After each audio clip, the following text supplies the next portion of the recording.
The escalating trade conflict between the United States and China entered a new phase following Beijing's announcement of increased countermeasures. Effective Saturday, tariffs on specified United States goods were raised from 84% to 125%. This action directly followed preceding tariff hikes implemented by Washington, reportedly reaching a cumulative total of 145% on Chinese imports, a figure clarified by the United States administration to comprise a 125% level separate from an additional 20% linked specifically to fentanyl enforcement concerns. It is noteworthy that these escalations against China occurred even as the United States administration temporarily suspended tariff increases targeting other global trading partners. The pattern observed is one of direct, reciprocal tariff adjustments, frequently characterized as a tit-for-tat exchange. Official statements from Beijing frame the United States' actions as economic bullying, positioning China's retaliatory tariffs as necessary defensive measures and signaling a readiness to resolutely counter and fight to the end should the perceived infringements persist. This situation underscores the direct application of tariffs as instruments of economic pressure between the world's two largest economies. These direct tariff increases, while significant numerically, prompted commentary from China's finance ministry, suggesting the high percentages constitute a numbers game, potentially devoid of practical economic weight, potentially undermining the perceived seriousness of economic statecraft. Operationally, however, such tariffs function irrespective of declared perceptions, acting as concrete impediments to trade flows and imposing real costs on importers and ultimately consumers. The structure of the United States tariff imposition itself presents nuances. Washington's calculation leading to the 145% total explicitly separated a 125% component related to the trade dispute from an additional 20% linked to concerns over fentanyl production and trafficking. This differentiation potentially signals distinct policy objectives behind separate parts of the overall tariff burden, suggesting that resolving the conflict might necessitate addressing specific, non-trade issues alongside the broader economic disagreements. In response to these multifaceted pressures, Beijing did not limit its countermeasures solely to reciprocal tariffs. Reports indicate actions taken prior to the latest tariff hike, including the suspension of specific agricultural imports from the United States, such as sorghum, poultry, and bone meal sourced from certain companies. Furthermore, enhanced export controls were implemented concerning rare earth minerals, resources critical for numerous advanced technologies where China holds a dominant global supply position. Restrictions were also reportedly placed on the ability of certain United States companies to procure dual-use goods from Chinese suppliers, managed through designated entity lists. These non-tariff actions demonstrate a broader strategic approach, targeting specific sectors of the United States economy and leveraging control over critical points in global supply chains. Complementing these direct economic and resource control measures, China has also pursued recourse within established international frameworks. Its Commerce Ministry confirmed the filing of another lawsuit with the World Trade Organization, challenging the legality of the United States tariffs under existing global trade rules. This engagement with the WTO serves to contest the legitimacy of the United States' actions on an international stage and potentially seeks to justify China's own countermeasures within the accepted norms of trade governance, even considering the often lengthy timelines associated with WTO dispute resolution. The cumulative effect of this escalating exchange has generated tangible concerns within the global economic community. Indeed, warnings from prominent figures, including the head of the World Trade Organization, Ngozi Okonjo-Iweala, explicitly stated that this bilateral trade conflict possesses the potential to severely damage the global economic outlook. This highlights a critical tension. While the punitive measures and countermeasures originate directly between Washington and Beijing, their economic consequences are anticipated to radiate far beyond these two actors, impacting international trade flows and potentially triggering broader instability. There appears to be a contrast in the primary mechanisms emphasized during this specific escalation cycle. While the United States administration's actions focused significantly on adjusting tariff percentages upwards, China's documented response deployed a more varied arsenal. Alongside the significant increase in its own tariffs, Beijing utilized non-tariff barriers targeting specific agricultural sectors, leveraged its strategic position in rare earth mineral supply, and implemented restrictions on technology access through entity lists. This multifaceted approach contrasts with the immediate focus on tariff levels reported from the United States side during this particular phase.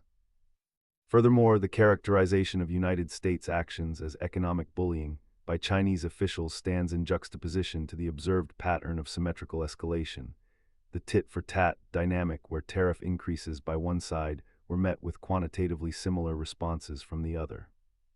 Such reciprocal actions, while politically charged, follow a recognizable pattern of state-level economic competition. Therefore, understanding the conflict requires looking beyond the headline tariff figures to appreciate the diverse tools being employed and the complex interplay between stated justifications and observable operational responses. Examining the pronouncements surrounding these actions reveals further layers. The assertion from China's finance ministry that the escalating United States tariffs represent a numbers game, lacking practical significance, warrants closer consideration. Operationally, this statement might signal a perception that the United States strategy lacks clear, achievable economic endpoints, potentially aiming instead to create pressure through continuous escalation itself. Alternatively, it could be interpreted as an attempt to frame the conflict in terms of principle and resistance to perceived infringement, rather than focusing solely on the immediate quantifiable economic damage, thereby reinforcing domestic resolve. This aligns with the explicit declaration of intent to resolutely counter and fight to the end if perceived infringements continue.